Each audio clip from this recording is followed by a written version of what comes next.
Paul Nuttall lying and Theresa May's party for the people. Is she sincere? And why are they both in truth lying about what they're saying? That's coming up. MPs have and always will have the desire to relate to the public. The public, after all, are the voters. And they all want the MPs, at least a few of them, that hot seat at number 10. It is paramount to whichever party wants it to park their bum cheeks on the seat behind that desk that has no doubt drawers full of classified agendas. If you lie, you will always be caught. Always. So it may come as no surprise, but now we don't have just one liar in the forefront of politics, but two. Do you remember this speech? I said that the government I lead will be driven not by the interests of a privileged few, but by the interests of ordinary working class families. Good, wasn't it? Full of promise, full of ideas. At last the Conservatives were thinking about us, or so the Prime Minister would have you believe. Remember this part of the speech? The mortgage. People who can just about manage, but worry about the cost of living and getting their kids into a good school. And this week, we're going to show the country that we mean business. That was good as well, wasn't it? Look at the logo they are using. Why then are local councils struggling financially? And as a result of that, council tax is on the rise, affecting a majority of households in this country. Now I say a majority because there is also a majority of households in the UK that can afford council tax, whatever the cost. It still isn't right that it's rising for the wealthy households, as it is with the less fortunate ones, but they can afford it. The Tories would have you believe that it's outrageous, and they don't agree with it. So much so, Conservative MPs have accused councils of plotting backdoor methods to squeeze households. But why are local councils increasing council tax? Well, some, as stated by The Guardian, have said they may be forced to declare technical insolvency in the next 2 years as councils struggle to weather the financial pressures caused by budget cuts and growing demand for social care.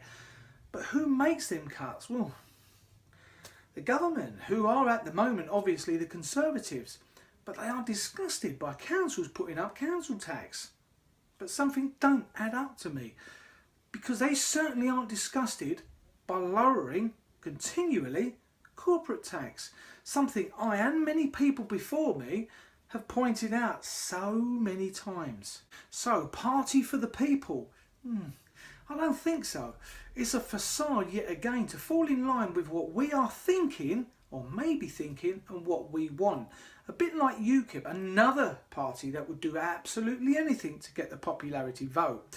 Now, it's one thing to try and pull the wool over the public's face, try to say things that if you read between the lines really are lies. But to take in an event like Hillsborough, and I don't need to go into interesting detail, but it both killed and injured hundreds of people. And as a result of many documentaries and released evidence since, it was a massive cover-up by the police. And now that's obvious. To take an event, a tragedy like that, to be able to relate to people is disgusting. You should be able to relate to the public, to your voters, on your policies, on your character, not from something like this. Now I'm talking about, if you haven't guessed already, Paul Nuttall. Watch him squirm in this radio interview, trying to get out of having such a claim on his website. Of that. It affects me every day, and if I didn't lose anybody that day. You say you lost a close person, a friend. It's on your website. I haven't lost a close personal friend. I've lost someone who I know, but shifting in his seat, a clear sign of feeling uncomfortable on what he is about to be asked, because he knows what's coming. Now, my wife is a businesswoman for a major company in London, and she has done body language courses, and I talk to her all the time about stuff like this. Trust me, this is a sign of him lying. But listen carefully. I'll play it a couple of times in case you miss it, because it is quick. Who I know, but I don't know who's written. January. Now, did you hear that? He says, I don't know who's written, and then it stops. Here it is again. Who I know, but I don't know who's written. January. And again, just listen out for it. Who I know, but I don't know who's written. January. So we don't even know what his staff are writing on his own website. I know if I was an MP, I would want to know what people are writing about me, or telling my voters, wouldn't you? So now he grabs the paper, buying time. Right. That is. Lost close personal friends. It's on your Well, website. that's not from me. I'm sorry. It's on your own website, Paul. Well, that is absolutely. He's buying time to come up with an answer to being found out. But he has people that would stand up in court for him over this. Who are these people? I don't know. But what did he say then? Be clear. You know, I was there on that day. I've got witnesses, people who will stand up in court and back me 100%. Okay, you know, and it's cruel and it's nasty and it's making out as if my family are lying as well, which is you know, it's just not fair or right. He's making it out as if his family are lying as well. So are these people or witnesses actually his family? Of course they're going to stick up for him.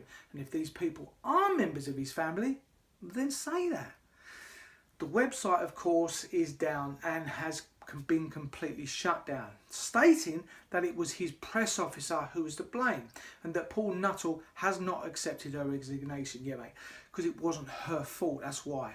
And why do I say that? Well, Paul Nuttall also doesn't claim responsibility for claims he was a footballer at Tranmere's Rovers and had a PhD. Again, more lies. But could the fact that his website has been taken down anything to do with the fact that in just 8 days Nuttall stands in the Stoke Central by-election? Maybe, but remember this. Truth, perhaps you will understand and agree with me that within the European form of lawmaking, it is the unelected Commission that have the sole right to propose legislation. If I'm wrong in saying that, you can throw me out of this Parliament right here, right now, this afternoon. They are all at it. No, I'm not saying the MEP holding the sign up is wrong or right, or if Farage is wrong or right. But there is this tag of lying flying all over the show, and that's exactly what it is. A show. This is theatre, and I've said that before. A theatre that is orchestrated in a way to get a reaction from the public, to get them on side. They will stop at nothing to do that. We own this country as a nation together, not just the bigwigs in Westminster. They are part of our nation, yes, but so are we. And as a nation, we own together this land, and all have a say in what happens to it. If these politicians are telling you something, don't listen to what they're actually saying. Try to listen to what they're saying under their breath, where they pause to clear their throats to make sure the lies they vocalise get through to our minds. Read between the lines. United, I really do believe we can have a better society and a better political system. Together, let's work towards that now. Right now, right this minute. If you do agree with what was said in this episode, hit the thumbs up and don't forget to click on subscribe so you don't miss out. If you do know of an MP that is blatantly lying, let us all know in the comments below and point us in the right direction. Find me on Facebook and other social media platforms in the description below. Thanks for watching. Thank you in advance for your comments, and I will see you again next time. Bye bye for now.